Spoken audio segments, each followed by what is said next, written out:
بسم اللہ الرحمن الرحیم۔ السلام علیکم۔ امید کرتا ہوں سارے دوست خیر و عافیت سے ہوں گے۔ حضرت موسیٰ کی حضرت خضر علیہ السلام سے ملاقات۔ ایک مرتبہ بنی اسرائیل نے آپ سے پوچھا کہ تمام انسانوں میں سب سے زیادہ علم والا کون ہے؟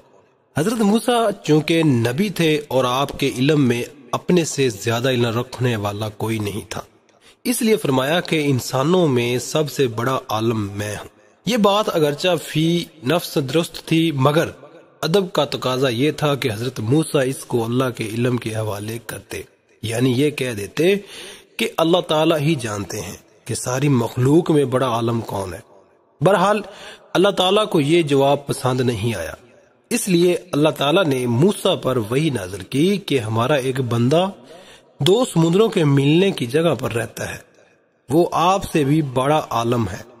موسیٰ نے سوچا کہ اس بندے سے ضرور استفادہ کرنا چاہیے، اس لیے اللہ تعالیٰ سے عرض کیا، یا اللہ مجھے ان کا پتہ ان نشان بتا دیجئے۔ اللہ تعالیٰ نے فرمایا کہ ایک مچھلی اپنے ساتھ رکھ لو، اور جس جگہ یہ مچھلی تمہارے ہاتھ سے نکل کر سمندر میں داخل ہو جائے وہی تمہاری منزل ہوگی۔ چنانچہ حضرت موسیٰ خادم کو ساتھ لے کر چل دیے، یہاں تک کہ یہ دونوں چلتے چلتے ایسی جگہ پہنچ گئے جہاں دو سمندر ملتے تھے۔ موسیٰ نے وہاں کچھ دیر آرام کیا، اسی دوران مچھلی ان کے سامان سے نکل کر سمندر میں داخل ہوئی اور خادم یہ دیکھ رہا تھا۔ موسیٰ جب جاگے تو خادم یہ واقعہ حضرت موسیٰ کو بتانا بھول گیا اور دونوں آگے بڑھتے چلے گئے۔ کچھ دور جا کر انہوں نے اپنے خادم سے کہا، میں تھک گیا ہوں، بھوک بھی لگی ہے، وہ مچھلی لاؤ تاکہ اس میں سے کچھ کھا لے۔ خادم نے کہا، جب چٹان پر آپ آرام کر رہے تھے تو اس مچھلی نے دریا کا راستہ لے لیا تھا۔ حضرت موسیٰ کو تو اس جگہ کی تلاش تھی، اس لیے پھر وہ اسی جگہ پر واپس چلے آئے۔ وہاں انہوں نے اللہ کے ایک بندے کو دیکھا جن کو اللہ نے مخصوص علم عطا فرمایا تھا۔ حضرت موسیٰ نے ان سے کہا کہ اللہ نے جو کچھ آپ کو علم دیا ہے وہ مجھے بھی سکھا دیجیے، مگر انہوں نے جواب دیا کہ تم صبر نہ کر سکو گے، جن باتوں کی آپ کو پوری واقفیت نہیں ہے ان پر آپ صبر کر بھی کیسے سکتے ہیں؟ موسیٰ نے کہا، انشاءاللہ آپ مجھے صابر پائیں گے اور میں آپ کے کسی حکم کے خلاف ورزی نہیں کروں گا۔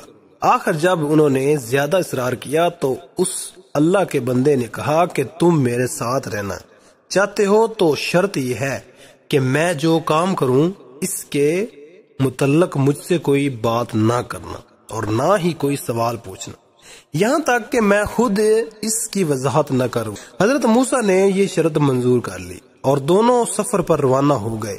جب دونوں ایک کشتی پر سوار ہوئے تو اس اللہ کے بندے نے کشتی پر سوراخ کر دیا۔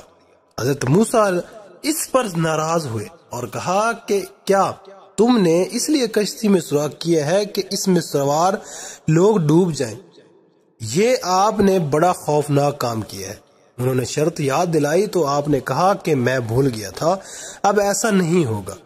آگے بڑھے تو خشکی پر ایک لڑکا ملا جسے انہوں نے قتل کر ڈالا۔ اس پر حضرت موسیٰ بگڑ گئے اور کہا، آپ نے بغیر کسی قصور کے اس کو مار ڈالا، آپ نے بہت برا کیا۔ اس پر انہوں نے کہا کہ میں نے کہا تھا کہ آپ میرے ساتھ نہ چل سکیں گے۔ پھر دونوں میں دوبارہ قول و اقرار ہوا۔ چلتے چلتے یہ ایک گاؤں میں پہنچے جہاں کے لوگوں نے ان کو اپنا مہمان بنانے سے انکار کر دیا، مگر ان دونوں نے دیکھا کہ ایک دیوار گرنے والی ہے، اس کو انہوں نے درست کر دیا۔ حضرت موسیٰ پھر صبر نہ کر سکے اور کہا کہ اگر آپ چاہتے ہیں تو ان سے اس کام پر مزدوری مانگ لیتے۔ اللہ کے بندے حضرت خضر نے حضرت موسیٰ سے کہا کہ اب ہم دونوں ایک ساتھ نہیں رہ سکتے، مگر جدا ہونے سے پہلے ان باتوں کا مطلب سمجھ لیجئے۔ کشتی چند غریب آدمیوں کی تھی جو اسے کرائے پر چلاتے تھے۔ دریا کے اس طرف کا بادشاہ زبردستی کشتیاں چھین لیا کرتا تھا۔ میں نے اس میں سوراخ کر دیا کہ عیب دار ہونے کی وجہ سے اسے کوئی نہ لے گا۔ رہا لڑکا تو اس کے ماں باپ ایماندار تھے، مگر یہ سرکش اور کافر تھا۔ مجھے اس بات کا ڈر تھا کہ یہ لڑکا ان دونوں کو سرکشی اور کفر میں نہ پھنسا دے۔ میں نے قتل کر ڈایا کہ اللہ انہیں اس کے بدلے مہربان اور نیک بیٹا عطا کرے۔ شہر کی دیوار 2 یتیم بچوں کی تھی جس کے نیچے ان کے دولت دفن تھی۔ ان کا باپ نیک تھا، اگر دیوار گر جاتی تو دوسرے لوگ ان کی دولت پر قبضہ کر لیتے۔ اللہ تعالیٰ کی مرضی یہ تھی کہ دونوں جوان ہو کر اپنا خزانہ نکال سکے۔ یہ جو کچھ ہوا تمہارے رب کی رحمت کا نتیجہ تھا، میں نے اپنی طرف سے کچھ نہیں کیا۔ یہی وہ باتیں تھی جن پر آپ صبر نہ کر سکے۔